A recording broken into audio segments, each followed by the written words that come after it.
नमस्कार दोस्तों, आज की कहानी है एक व्यापारी की सत्य घटना। जब मृत्यु का समय निकट आया तो पिता ने अपने एकमात्र पुत्र धनपाल को बुलाकर कहा कि बेटा, मेरे पास धन संपत्ति नहीं है कि मैं तुम्हें विरासत में दूं, पर मैंने जीवन भर सच्चाई और प्रामाणिकता से काम किया है, तो मैं तुम्हें आशीर्वाद देता हूँ कि तुम जीवन में बहुत सुखी रहोगे और धूल को भी हाथ लगाओगे तो वह सोना बन जाएगी। बेटे ने सिर झुकाकर पिताजी के पैर छुए। पिता ने सिर पर हाथ रखकर आशीर्वाद दिया और संतोष से अपने प्राण त्याग कर दिए। अब घर का खर्च बेटे धनपाल को संभालना था।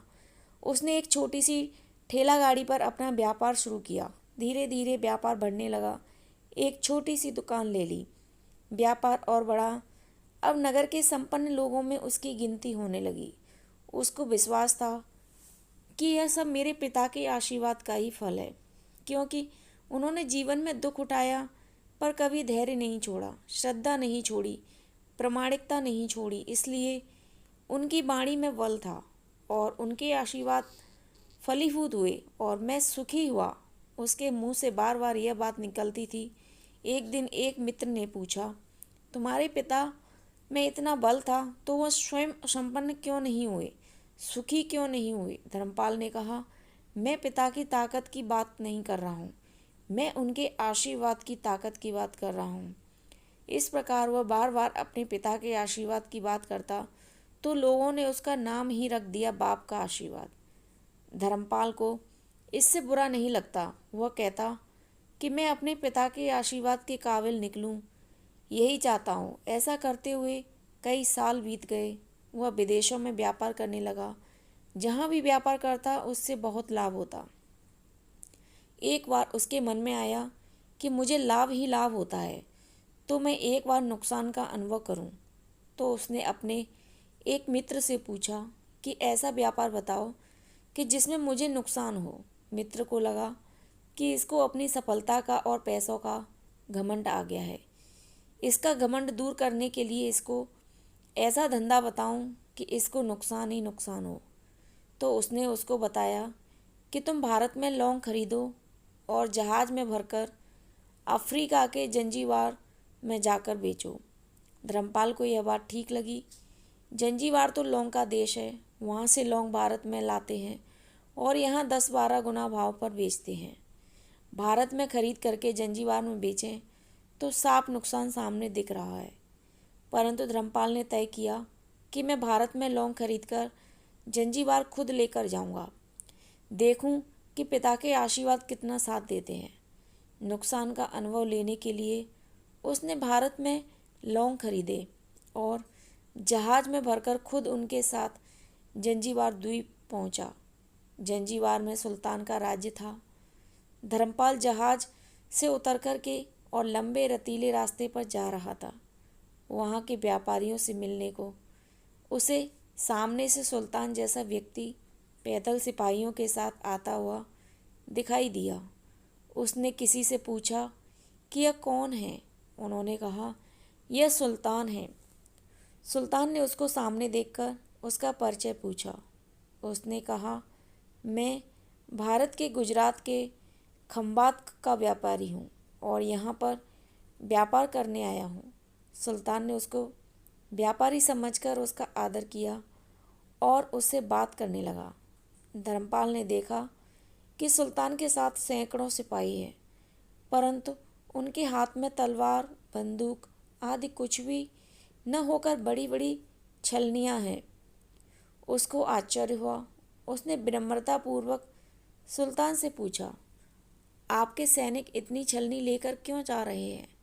सुल्तान ने हंसकर कहा, बात यह है कि आज सवेरे मैं समुद्र तट पर घूमने आया था, तब मेरी उंगली में से एक अंगूठी यहाँ कहीं निकलकर गिर गई।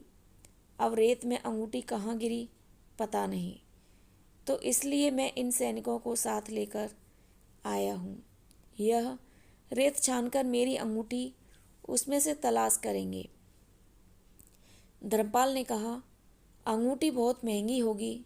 सुल्तान ने कहा, नहीं, उससे बहुत अधिक कीमत वाली अनगिनत अंगूठी मेरे पास है, पर वह अंगूठी एक फ़कीर का आशीर्वाद है।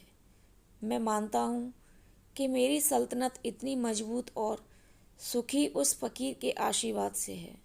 इसलिए मेरे मन में उस अंगूठी का मूल्य सल्तनत से भी ज़्यादा है। इतना कहकर के सुल्तान ने फिर पूछा, बोलो सेठ, इस बार आप क्या माल लेकर आए हो? धर्मपाल ने कहा कि लौंग।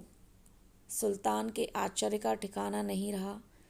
यह तो लौंग का ही देश है सेठ, यहाँ लौंग बेचने आए हो? किसने आपको ऐसी सलाह दी? जरूर वह कोई आपका दुश्मन होगा। यहाँ तो एक पैसे में मुट्ठी भर लौंग मिलते हैं। यहाँ लौंग को कौन खरीदेगा? और तुम क्या कमाओगे?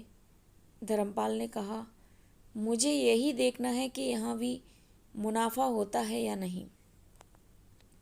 मेरे पिता के आशीर्वाद से आज तक मैंने जो धंधा किया उसमें मुनाफा ही मुनाफा हुआ, तो अब मैं देखना चाहता हूँ कि उनके आशीर्वाद यहाँ भी फलते हैं या नहीं। सुल्तान ने पूछा, पिता के आशीर्वाद, इसका क्या मतलब? धर्मपाल ने कहा, मेरे पिता सारे जीवन ईमानदारी और प्रामाणिकता से काम करते रहे, परंतु धन नहीं कमा सके। उन्होंने मरते समय मुझे भगवान का नाम लेकर मेरे सिर पर हाथ रखकर आशीर्वाद दिए थे कि तेरे हाथ में धूल भी सोना बन जाएगी। ऐसा बोलते बोलते धर्मपाल नीचे झुका और जमीन की रेत से एक मुट्ठी भरी और सम्राट सुल्तान के सामने मुट्ठी खोलकर उंगलियों के बीच में से रेत नीचे गिराई। तो धर्मपाल और सुल्तान दोनों का आश्चर्य का पार नहीं रहा। उसके हाथ में एक हीरे जड़ित अंगूठी थी। यह वही सुल्तान की गुमी हुई अंगूठी थी। अंगूठी देखकर सुल्तान बहुत प्रसन्न हो गया। बोला, वाह खुदा, आपकी करामात का पार नहीं। आप पिता के आशीर्वाद को सच्चा करते हो। धर्मपाल ने कहा, फ़कीर के आशीर्वाद को भी वही परमात्मा सच्चा करता है। सुल्तान और खुश हुआ, धर्मपाल को गले लगाया और कहा, मांग सेठ, आज तू जो मांगेगा मैं दूंगा।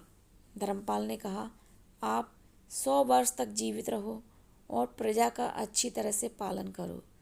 प्रजा सुखी रहे, इसके अलावा मुझे कुछ नहीं चाहिए। सुल्तान और अधिक प्रसन्न हो गया। उसने कहा, सेठ, तुम्हारा सारा माल मैं आज खरीदता हूँ और तुम्हारी मुँह मांगी कीमत दूंगा। इस कहानी से शिक्षा मिलती है कि पिता के आशीर्वाद हो तो दुनिया की कोई ताकत नहीं भी तुम्हें पराजित नहीं होने देगी।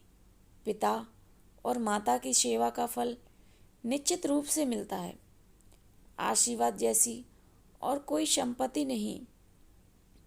बालक के मन को जानने वाली माँ और भविष्य को संवारने वाले पिता, यही दुनिया के 2 महान ज्योतिषी हैं।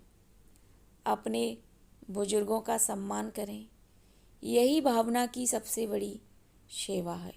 दोस्तों, आपको यह कहानी कैसी लगी कमेंट कर हमें ज़रूर बताइएगा। वीडियो अच्छी लगी हो तो लाइक, शेयर एंड सब्सक्राइब करिएगा। अपना कीमती समय देकर इस कहानी को पढ़ने के लिए आपका दिल से धन्यवाद।